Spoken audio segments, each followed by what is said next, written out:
খুবই ভালো লাগছে, খুবই এক্সাইটেড সবাই, যেহেতু সিলেটে এবার ফার্স্ট বিপিএল স্টার্ট হচ্ছে। এবং অবভিয়াসলি প্রত্যেকটা প্লেয়ার অনেক এক্সাইটেড। এবং যেহেতু আমরা সবাই ওয়েট করি এই বিপিএলটার জন্য, একটা বছর সবাই ওয়েট করে, অনেক কষ্ট করে। সো যেহেতু স্টার্টটা সিলেট থেকে হচ্ছে, খুবই ভালো। খেলায় তো অবশ্যই থাকবে। তারপরে আপনি যেটা বললেন পবের ম্যাচে, এটা একটা মানে অনেক এক্সাইটিং ম্যাচ ছিল এবং অনেক উত্তেজনাপূর্ণ ম্যাচ ছিল। এবং যেহেতু বিপিএল, ওটা আমার কাছে মনে হয় যে একটা প্র্যাকটিস ম্যাচও হয়ে গিয়েছে। বাট দিন শেষে এখন তো সব ফরেনাররা খেলবে, দেশি প্লেয়াররা, বেস্ট প্লেয়াররা খেলবে, এখানে তো ফরেনাররাও ছিল না। সো দেখা যাক কি হয় মাঠে। বিপিএলটা তো সম্পূর্ণটা অর্গানাইজ করে ক্রিকেট বোর্ড, তারা সুন্দর মতন চেষ্টা করছে যতটা বেটারমেন্ট করা যায়।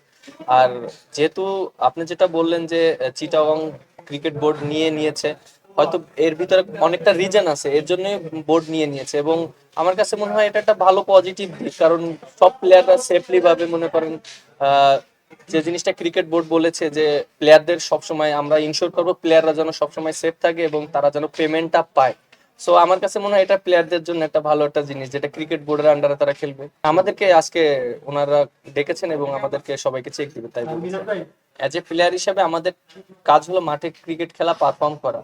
আউটসাইড যে জিনিসগুলো হবে সে জন্য ম্যানেজমেন্ট আছে, এবং যারা অর্গানাইজ আছে তারা এই জিনিসগুলো ভালো মতন অর্গানাইজ করবে। বাট আমার কাছে মনে হয় যে আমার কাছে মনে হয় না যে আমাদের এই খেলার ভিতর ইম্প্যাক্ট পড়বে, কারণ আমরা প্রফেশনাল প্লেয়ার, আমরা চেষ্টা করব যে মাঠে পারফর্ম করার জন্য। আমরা কি দেখতে পারি, আমরা দেখতে পারি যে মাঠে খেলা হচ্ছে কিনা। কালকে বিপিএল স্টার্ট হচ্ছে, সো আমাদের ফোকাস থাকা উচিত বিপিএল নিয়ে। এবং আমরা কালকে যেহেতু রাজশাহীর সাথে ম্যাচ, আমার কাছে মনে হয় যে আমরা প্লেয়ার হিসেবে আমরা যদি আমাদের পারফরমেন্স কিভাবে করতে হবে, ভালো খেলতে হবে, এইগুলো নিয়ে আমাদের ফোকাস করা উচিত। চ্যাম্পিয়নশিপ তো অনেক দূরের ব্যাপার, বাট এখনো 10টা ম্যাচ খেলতে হবে, দেন তারপরে টপ র্যাঙ্কিং এ থাকতে হবে, দেন সেমিফাইনাল, ফাইনাল, মানে অনেক দূরের বিষয়। হ্যাঁ, প্রত্যেকটা ফ্র্যাঞ্চাইজিরই স্বপ্ন থাকে চ্যাম্পিয়ন হওয়ার জন্য। আর অবশ্যই আমারও স্বপ্ন সিলেটকে চ্যাম্পিয়ন করার জন্য, কারণ সিলেট কখনো চ্যাম্পিয়ন হয়নি। সো এটা একটা একটা আমার কাছে মনে হয় যে ফার্স্ট টাইম যদি সিলেট চ্যাম্পিয়ন হয়, আর সেটা যদি আমার হাত ধরেই হয়, তাহলে এটা অবশ্যই একটা ভালো লাগার বিষয়। যখন শুনছেন যে চট্টগ্রামের মালিকানা চেঞ্জ হচ্ছে, আপনারাও কি নিজেদের মধ্যে এগুলো নিয়ে কথা বলেন? আমরা তো আসলে এইসব ব্যাপার নিয়ে ডিসকাস করার সময় নেই, কারণ আমরা প্র্যাকটিস করে আসলাম। দেখেন, এখন আমরা হোটেলে যাব, আমাদের টিম মিটিং আছে, কালকের ম্যাচ নিয়ে আমাদের প্ল্যানিং করতে হবে। সো এটা আউটসাইডের একটা বিষয়।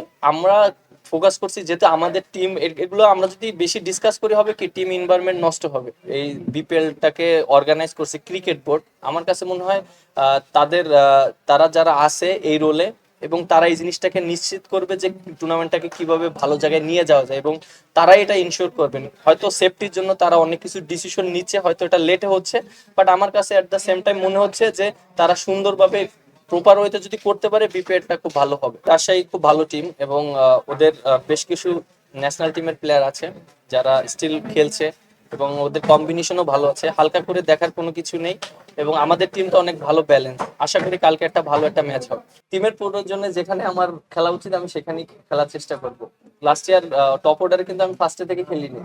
আমি দেখেছি প্রথম দিকে টিমের কম্বিনেশন মিলানোর চেষ্টা করেছি, আমি দেখতে পেরেছি যে উপরে একটু ঘাটতি আছে, তখন আমি উপরে ব্যাটিং করেছি। সো এবারও ওই রকম দেখা যেতে পারে যে কোন জায়গাটায় আমাকে নিজেকে সুইটেবল মনে হবে এবং আমি নিজেকে কিভাবে প্রিপারেশন নিচ্ছি। সো ওইভাবেই আমি চেষ্টা করবো নিজেকে। পরিকল্পনা যদি এখনই বলে দিই তাহলে তো ওরা জেনে যাবে। কালকে আমরা ফার্স্ট উইকেটটা দেখবো।